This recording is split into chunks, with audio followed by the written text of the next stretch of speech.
Hello there, my friends. It is Christmas Eve, December 24th, 2018, 8:42 p.m. And first and foremost, Caroline and I would like to wish each and every one of you a very safe Christmas Eve and a very, very safe and happy Christmas as well.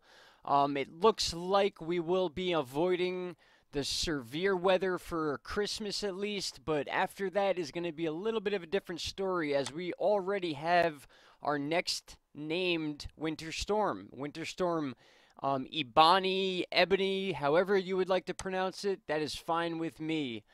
There you have it right there, and this is going to be um, in the next couple days, actually. We actually made a video about this about, yes, 4 days ago. We were talking about this storm, Ebony or Ibani, again, however you would like to pronounce it is fine with me. We were expecting it around Christmas, and then we started seeing a shift in the jet stream, and we kind of put that date around the 26th to the 28th, which is looking more and more likely based on the current data we have here. So, yes, we do have Winter Storm Ibani on its way. It's a little interesting because the storm is currently just reaching the west coast of the U.S., and they have already called this a winter storm based on what they believe is going to happen, and I will get into that and show you why in just a second here. Weather Nation, the Twitter channel that I often use to show you guys some graphics here, I've already put out winter weather alerts in multiple states. So we got Colorado here, Kansas, Nebraska, even South Dakota has winter weather alerts right now, and this is pre-storm. This is before the storm has even really arrived onto the coast, and we can look at that too. Taking a look here at the current temperatures, you can clearly see most of the country can definitely handle snow at this point in time, with mostly 30s in the Midwest, and then as you get into the Northeast, it's even colder. That will be later on. If this storm will affect the Northeast. It is possible. We're not sure yet based on the data, but one thing is for sure is that the central area of the country will certainly be dealing with a winter snowstorm, which is why it is named already. And here is a chart here. We use this pretty often. This is a 5-day accumulation chart for precipitation. You could see here in these purples and blues, these are where the colder areas are going to be and where most of this snow will be. We're going anywhere from 4 to 8 inches as an average in those states I talked about. Colorado, a little bit more. Kansas, Nebraska, and South Dakota certainly will be receiving snow from this storm. And then after that, it's a little bit of a coin toss about where this thing's going to go, but it will certainly be a snowstorm. You could see down in the southeastern states, we're going to be dealing with a lot of rain. Some areas accumulating up to 5 to 7 inches over that 5-day period in Louisiana, Mississippi, Alabama, and parts of the Panhandle here. And then we see, as always, that flow is going to move up into the Northeast, and that is when we need to focus on the temperatures later on in the week or the days coming to see if we're going to have any sort of snowfall in the Northeast or anything to deal with there. So, all right, let's check out Tropical Tidbits. And I just saw this, and I thought this was very interesting. This straight up looks like a creepy salad finger hand pointing directly where this storm is going to go. But as you can see here, I am already into the future, into the 27th. So this is a post-Christmas storm for those of you that are curious about Christmas Day. So we'll back it up here. And you can see some areas of the Northeast right now are getting some snow. The accumulations aren't too dramatic. Some of the higher elevations are a little bit up there. So there are areas that will be seeing a white Christmas when they wake up tomorrow. That's for sure, and that is in the Northeast. But the topic here is right here on this area. This is now entering the areas of Oregon, Washington, and California. They are very concerned about mudslides in California right now because this is going to be a precipitation storm at first. We all know some of the higher elevation mountains in California do receive snow. That's why you're seeing the blues there. But as we move forward here, you can see how this thing travels, and you can see the low pressure drops down, heading right for Texas, and then it kind of swings up, and that's when we get this little creepy hand symbol. I always thought this was very interesting to look at. It just looks like a hand pointing right where the storm's going to go. But what I want you to pay attention to is what's up here. This is that cold air from Canada that is going to be dumping snow in these states come the 27th. So again, this is going to be a post-Christmas winter storm. Also with a saturation in the south. So you can see here clearly Texas is going to have some severe weather around the 27th. This could even produce tornadoes, being that this is our typical area where we see our tornadoes during tornado season. We've been talking a lot about the El Nino situation that's bringing more and more tornadoes to Florida. Now, as we move forward, we could see some of that severe weather does make it to the Mississippi and Alabama areas and the panhandle of Florida here with this severe strip.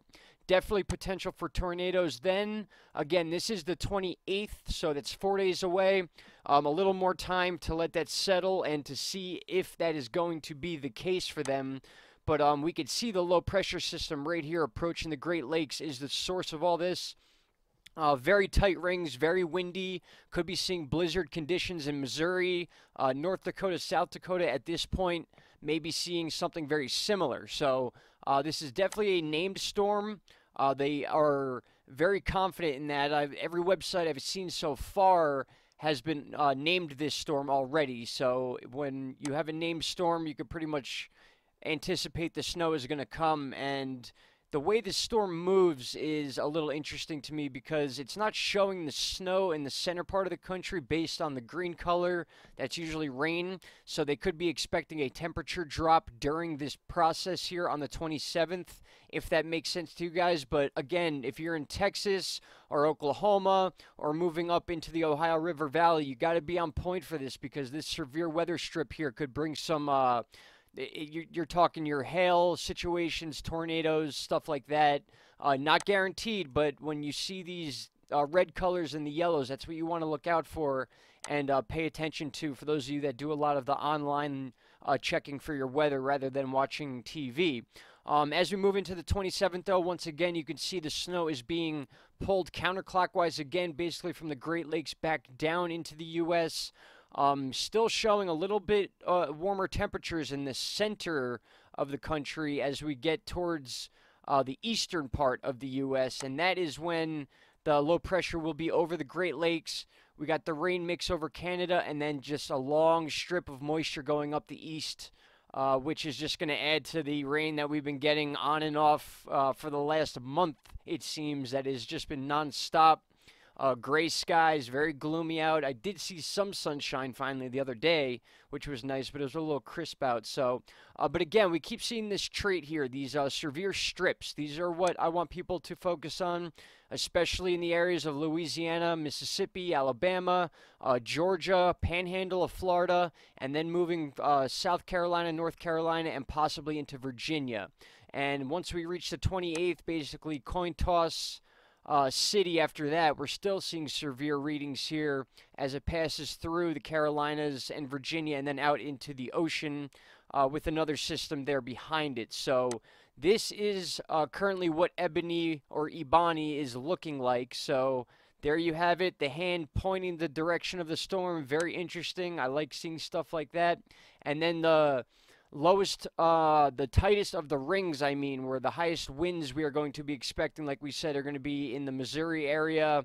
Iowa's in there, and then it's going to swoop over across the Great Lakes into Michigan in places close by. Like I said, the Great Lakes are very, very touchy areas when it comes to these types of storms. They could show green here, but with the lake effect snow and any sort of temperature drop, and we're talking snow in a heartbeat. It could change from rain to snow within 10 minutes. So the Great Lakes is a very unique area in our country. And to touch base on some other breaking news that went on today, another volcano has erupted, this time in Italy, Mount Etna, which is actually the largest of the 3 active volcanoes that are currently in Italy right now. Has erupted, villages covered in ash, as you could see here in the article. And another interesting point about this volcano here is that it's the first lateral eruption in over 10 years. So this volcano obviously has erupted before. As I said, it's one of 3 active volcanoes in Italy. It just happens to be the biggest. and the fact that it had erupted basically sideways is why it was originally a cause for concern because of possible landslide, which we just dealt with the eruption of Krakatoa. So a lot of emphasis being put on this eruption based on its timing from the Krakatoa volcano itself too. It says here it's the first lateral eruption in more than 10 years, but doesn't seem to be dangerous, which is a good thing because the initial reports were talking about possible landslides, and we all know what happened with the last landslide that was caused by a volcano. Again, very touchy. I know it was weird when I took those two videos down, but I guess one of the videos had a copyrighted picture in it, and another one was, I believe, a video that I don't even remember playing became an issue. I guess it was a video played on YouTube or Twitter that somebody either copyrighted or they were not allowed to use on public information. So I got to do some research into exactly what I am and am not allowed to post. I strictly stick to public information, which is why you see me use a lot of the same websites to get the info out to you, and then I give you the explanations based on, you know, an easier way to understand rather than listening to the meteorologists on TV. So, but with that said, really quick as an update, you can read it right here, guys. It's getting worse and worse over there. They basically confirmed that the tsunami was caused by a landslide triggered by the volcano itself. And then we basically all know the story after that. Just a devastating situation and just a horrible time for it to happen during the holidays. Horrible time for something like this to ever happen, let alone around the holidays. So that's pretty much all I have to say about that. There's plenty of information about this out there. You could just type it in Google and you can find out any updates you want on this. And last but not least, guys, just take a look at the updates in the earthquakes we've been dealing with today. I have it set on largest magnitude first. We had another big Russian earthquake today. If you guys remember, we had a 6.4 in this same area a few days ago, and then a lot of aftershocks afterwards. And then we still have movement going down in Indonesia. As you can see here, these quakes are averaging 4.5 there, another 4.4. 4.6 nearby, 4.7. So we can see the action is still going on. I didn't check this one yet. That was 4.7. So this is actually the biggest of these five here. And then again, Fiji is still active. And now we finally see the pressure moving down towards the New Zealand area. We talked about this as well. So just a quick update there on the earthquake situations. And once again, from Caroline and I, we just wish you guys all a very Merry Christmas Eve and a happy and Merry Christmas as well. Everyone stay safe, please. And if we are not back tomorrow with a video, we will certainly be back the day after to talk about all our cool presents we got. No, I'm just kidding. You guys can tell us about what you got. That sounds like fun. But that's all I got for you guys. Have a great night, and we will talk soon. Thank you for your patience. Thank you so much. Take care, guys.